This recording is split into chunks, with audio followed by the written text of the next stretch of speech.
आज का हमारा टूर है हिमाचल के कांगड़ा का, जिसमें हम देखेंगे कांगड़ा का किला, जिसे कांगड़ा फोर्ट के नाम से भी जाना जाता है, जो कि अपने आप में बहुत ही खास और आकर्षित है। आज हम जानेंगे इसके इतिहास के बारे में और जानेंगे कि आजकल यह किस स्थिति से गुजर रहा है। चलिए तो हम अपनी इस series tour to half Himachal Kangra district के कांगड़ा फोर्ट की सैर पर चलते हैं। अपनी वीडियो शुरू करने से पहले मैं चाहूँगा कि आप मेरा चैनल रिकी हिमालयाज को लाइक, शेयर और सब्सक्राइब ज़रूर करें, ताकि मैं अपने अनुभव और जानकारियाँ आप तक ज़्यादा से ज़्यादा पहुँचा सकूँ। आगे की वीडियो देखने से पहले मैं बता दूं कि इस सीरीज़ में हमने अपना सफ़र शुरू किया था शिमला की कुफरी से, जहां से होते हुए हम बिलासपुर गए, फिर हमीरपुर होते हुए ज्वालाजी टेम्पल गए, जहां हमने ज्वाला माता के दर्शन किए और पूरा मंदिर घूमा। फिर हम चल पड़े कांगड़ा की ओर, जहां हमने कांगड़ा टेम्पल देखा, जो कि माता ब्रजेश्वरी का है, जिसमें हमने मंदिर के इतिहास के साथ साथ आज की स्थिति को देखते हुए पूरे मंदिर का भ्रमण किया। ये तो रहा पिछले कुछ दिनों का अनुभव। तो आज हम चलते हैं कांगड़ा किले की तरफ। ब्रजेश्वरी मंदिर घूमने के बाद हम चल पड़े कांगड़ा फोर्ट की तरफ, जो कि मंदिर से सिर्फ 3 या 4 किलोमीटर की दूरी पर था। फोर्ट के बाहर गाड़ी पार्क कर हम चल पड़े अंदर की तरफ। फोर्ट के कैंपस की एंट्री फीस थी 20 रुपये for Indians plus 5 rupees extra for air condition, total 25 rupees. ID proof दिखाना मैंडेटरी है। कैंपस में एंट्री करते ही हमें सुंदर और हरा भरा गार्डन मिला, जिसमें पौधों को सुंदर तरीके से काट छांट कर सजाया गया था। पुराने पत्थरों की खूब सारी कलाकृतियां चबूतरों पर सजाई गई थी, जो कि खत्म होने का नाम ही नहीं ले रही थी। ये रहा कांगड़ा फोर्ट, जो कि दूर से कुछ ऐसा नजर आता है। अब हम किले की तरफ चलते हैं, जो कि ऊंचाई पर स्थित है। ये रहा किले का मुख्य द्वार, जो कि काफी विशाल है, जिसे रणजीत सिंह द्वार कहा जाता है। ज्यादातर किलों के मुख्य द्वार एक पुल द्वारा जोड़े जाते थे और उसके नीचे पानी बहाया जाता था, जिससे मगरमच्छ इत्यादि खूंखार जीव छोड़े जाते थे, ताकि कोई भी दुश्मन इस किले में प्रवेश न कर सके। ये मुख्य द्वार लकड़ी का है, जिसे लॉक करने का तरीका काफी मजबूत है। कुछ मीटर चलने के बाद एक और द्वार हमें मिला, जहां हमने कुछ पल आराम किया। इस किले का रास्ता कई स्थानों पर काफी संकरा था। सीढ़ियों पर चढ़ते चढ़ते हम आगे बढ़ते चले गए और ये रहा तीसरा द्वार। रास्ते में हमें शिवलिंग की आकृति मिली, जो एक छोटे से प्राचीन मंदिर के नीचे विद्यमान था। हमें हर द्वार के बाद लग रहा था कि ये आखिरी द्वार होगा और हम किले के अंदर होंगे, पर हर द्वार के बाद कुछ मीटर ऊपर चढ़ने पर एक और नया दरवाज़ा दिख जाता था और हर दरवाजे का एक नाम होता था। जैसे कि इस द्वार का नाम है आहिनी दरवाज़ा। लगातार ऊपर सीढ़ियाँ चढ़ते हुए ऐसा लग रहा था कि इन दरवाज़ों का कोई अंत है ही नहीं। ये दरवाजे इनकी कड़ी सुरक्षा के प्रतीक है, ताकि कोई दुश्मन इतनी आसानी से किले के अंदर प्रवेश न कर सके। इन दीवारों पर बने ये सुराग इनकी सुरक्षा बंदोबस्त की तारीफ करने पर मजबूर कर देते हैं। ये सुराग अंदर से काफ़ी चौड़े रखे गए हैं और बाहर से काफ़ी संकरे। यह इस बात को दिखाता है कि अंदर से सैनिक दुश्मनों पर नज़र रख सके बिना दुश्मन को दिखे। इससे यह फायदा होता है कि दुश्मनों के तीर और भाले भी आसानी से अंदर ना पहुंच सके। यह सुराग पूरे किले में हर तरफ नजर आएंगे। पूरे किले में पानी की व्यवस्था सुचारू रूप से बनी रहे, जिसके लिए बड़े बड़े कुएं बनाए गए थे, जिसे आजकल लोहे से ढक दिया गया है, ताकि कोई ऊपर से गिर ना जाए। खूब चढ़ाई चढ़ने के बाद हमें बीच बीच में आराम करने के लिए रुकना पड़ रहा था। जैसे जैसे हम किले के समीप पहुंच रहे थे, वैसे वैसे विशाल दीवारें दोनों तरफ से ऊंची उठती जा रही थी। हमें एक और दरवाज़ा मिला, जिसका नाम था अमीरी दरवाज़ा। इस दरवाजे के बाद हमें दीवारों पर भगवानों की प्रतिमाएं दिखनी शुरू हो गई।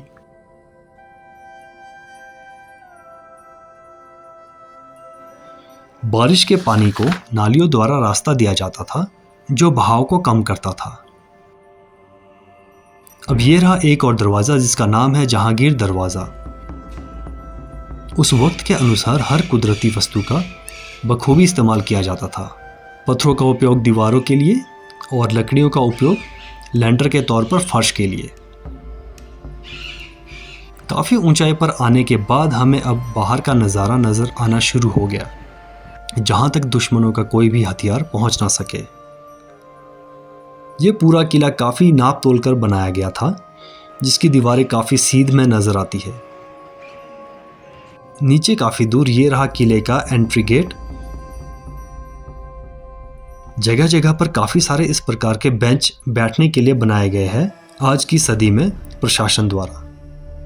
यह किला काफ़ी दूर दूर की पहाड़ियों तक फैला हुआ है। अब इतनी ऊंचाई पर पहुंचने के बाद भी दरवाजे खत्म होने का नाम नहीं ले रहे। यह है छठा दरवाजा, जिसका नाम है अंधेरी दरवाजा।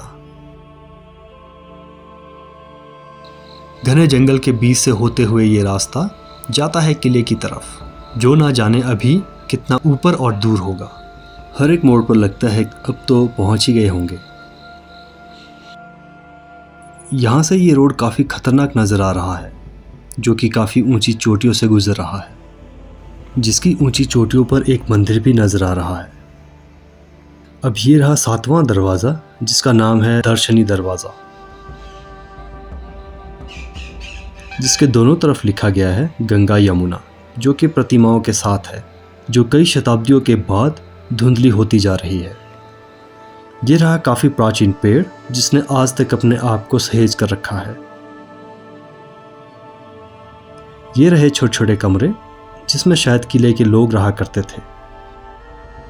ये रहा किले का खुला मैदान, जहां सभाएं हुआ करती थी, पर आज के समय में इसकी स्थिति काफ़ी दयनीय हो गई है।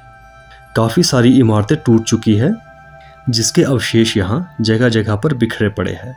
इस किले के शीर्ष पर पहुंचकर हमें नीचे चारों तरफ काफ़ी विशाल और घने जंगल नज़र आ रहे हैं, जो कि काफ़ी हरे भरे हैं। इस ऊंचाई से हमें दूर दूर का नज़ारा नज़र आ रहा है, जहां दूर दूर तक हमें कोई भी दुश्मन नज़र नहीं आ रहा। ये एक मजाक था। इस किले की दीवारों की ऊंचाई काफ़ी ऊंची है, जो देखते ही खतरनाक नज़र आ रही है। इस किले के तीनों तरफ से बहती यह है सतलुज नदी, काफ़ी शोरगुल मचाती हुई बड़ी शान से बह रही है। यह नदी अपना रास्ता बनाती हुई काफ़ी मोड़ों को काटती हुई गुजर रही है, जिसे देख आश्चर्य होता है कि कुदरत अपना रास्ता ना होते हुए भी ढूंढ लेती है। अब ये रहा इस किले का टॉप व्यू। इन दीवारों को ऊपर से गोल किया गया है, जो काफ़ी मेहनत का काम रहा होगा। टॉप पर ये रहे खजूर की तरह लगे पेड़। किले का ऊपरी भाग काफ़ी नष्ट हो गया है, जिसमें अब सिर्फ कुछ पेड़ ही रह गए हैं। सब कुछ देखने के बाद हम चले नीचे की तरफ, जहां घास के 2 मैदान नजर आ रहे हैं। बाकी किले की कुछ दीवारें गिर जाने के बाद बचे उसके अवशेष। काफ़ी सारी नक्काशी से भरा ये भव्य मंदिर काफ़ी नष्ट हो गया है, जिसकी कुछ दीवारें ही नजर आ रही है, जो अपने आप में काफ़ी आकर्षित है।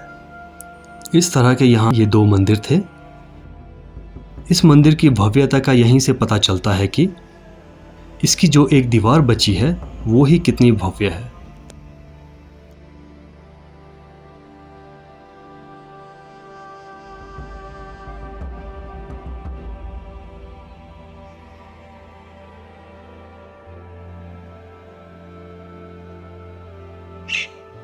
ऊपर से देखने पर यह किला कुछ ऐसा नजर आता है।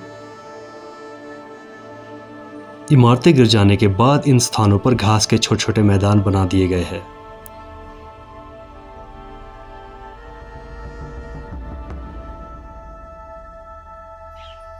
ये छोटे छोटे कमरे हमें काफी जगह नजर आएंगे। यहां हमें मंदिर नजर आया, जिसके नाम थे श्री आदिनाथ जैन मंदिर और अंबिका देवी मंदिर।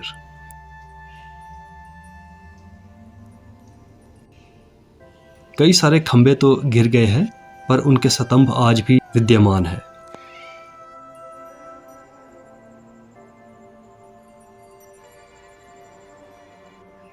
जो कुछ खंबे बचे हैं वो कुछ इस प्रकार खड़े हैं। ये भी कोई भवन था जो अब इस अवस्था में पहुंच गया है। मुझे काफ़ी अफसोस हुआ इस मंदिर की क्षति का।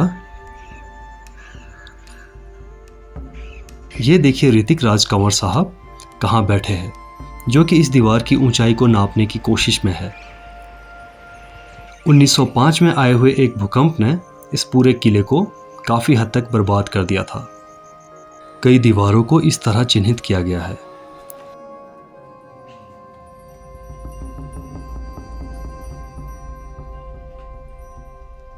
कांगड़ा किले का निर्माण कांगड़ा राज्य कटोच वंश के राजपूत परिवार ने करवाया था, जिन्होंने खुद को प्राचीन त्रिगत साम्राज्य, जिसका उल्लेख महाभारत पुराण में किया गया है, के वंशज होने का प्रमाण दिया गया था। ये हिमाचल में मौजूद किलों में सबसे विशाल और भारत में पाए जाने वाले किलों में सबसे पुराना किला है। सन 1615 में मुगल सम्राट अकबर ने इस किले पर घेराबंदी की थी, परंतु वो इसमें असफल रहा। इसके पश्चात सन 1620 में अकबर के पुत्र जहांगीर ने चंबा के राजा, जो इस क्षेत्र के सभी राजाओं में से सबसे बड़े थे, को मजबूर करके इस किले पर कब्जा कर लिया। मुगल सम्राट जहांगीर ने सूरजमल की सहायता से अपने सैनिकों को इस किले में प्रवेश करवाया था। कटोच के राजाओं ने मुगल शासन के कमजोर नियंत्रण और मुगल शक्ति की गिरावट के कारण लगातार मुगल नियंत्रित क्षेत्रों को लूटा। 1789 में राजा संसार चंद द्वितीय ने अपने पूर्वजों के प्राचीन किले को बचा लिया। महाराजा संसार चंद ने गोरखाओं के साथ कई युद्ध किए थे, जिसमें एक और गोरखा और दूसरी ओर सिख राजा महाराजा रंजीत सिंह होते थे। संसार चंद इस किले का प्रयोग अपने पड़ोसी राज्य के राजाओं को कैद करने के लिए किया करते थे, जो उनके खिलाफ हुए षड्यंत्र का कारण बन गया। संसार चंद इस सिखों और कटोचों के बीच हुए एक युद्ध के दौरान किले के द्वार को आपूर्ति के लिए खुला रखा गया था। सन 1806 में गोरखा सेना ने इस खुले द्वार से किले में प्रवेश कर लिया। ये सेना महाराजा संसार चंद और महाराजा रंजीत सिंह के बीच एक गठबंधन का कारण बनी। इसके बाद सन 1809 में गोरखा सेना पराजित हो गई और अपनी रक्षा करने के लिए युद्ध से पीछे हट गई और सतलुज नदी के पार चली गई। इसके पश्चात सन 1828 तक ये किला कटोच के अधीन ही रहा, क्योंकि संसार चंद की मृत्यु के पश्चात रंजीत सिंह ने इस किले पर कब्जा कर लिया था। अंत में सन 1846 में सिखों के साथ हुए युद्ध में इस किले पर ब्रिटिशों ने अपना शासन जमा लिया, परंतु 4 अप्रैल 1905 में भीषण भूकंप आया, जिसमें उन्होंने इस किले को छोड़ दिया। पूरे 3 घंटे घूमने के बाद अब हम नीचे आ पहुंचे।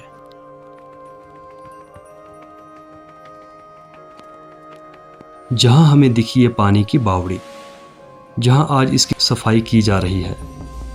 यह रहा शेर के मुंह से निकलता पानी, जिसने नीचे इस गड्ढे को और बड़ा कर दिया है, जो नीचे ही नीचे जाता जा रहा है। अंदर से ये बावड़ी कुछ ऐसी नजर आती है जहां सफाई का कार्य प्रगति पर है। ये बावड़ी अंदर ही अंदर तक बनाई गई है, जिसके ऊपर पत्थर की मजबूत दीवारें बनाई गई है, जो कि पूरे महल की तरह बनाई गई है। मुझे इस बात की हैरानी हो रही है कि यह एक बावड़ी है या स्नानागार, जो अंदर ही अंदर बढ़ती जा रही थी। उस जमाने में बिजली ना होने के कारण रोशनी के लिए ये काफ़ी अच्छी तरकीब इस्तेमाल की गई थी, जो बल्ब से भी ज़्यादा रोशनी दे रहा है। अब हम चलते हैं इस किले के म्यूज़ियम में, जो बाहर से कुछ ऐसा प्रतीत होता है, जो काफ़ी सुंदर दिख रहा है। अंदर आते ही हमें दोनों तरफ दिखे ये पत्थरों से बनी आकृतियाँ। ये रहे हनुमान जी, जो अपनी ताकत के लिए जाने जाते हैं। ये रहे गणेश भगवान, जिनके साथ साथ कई सारी मूर्तियां विद्यमान है।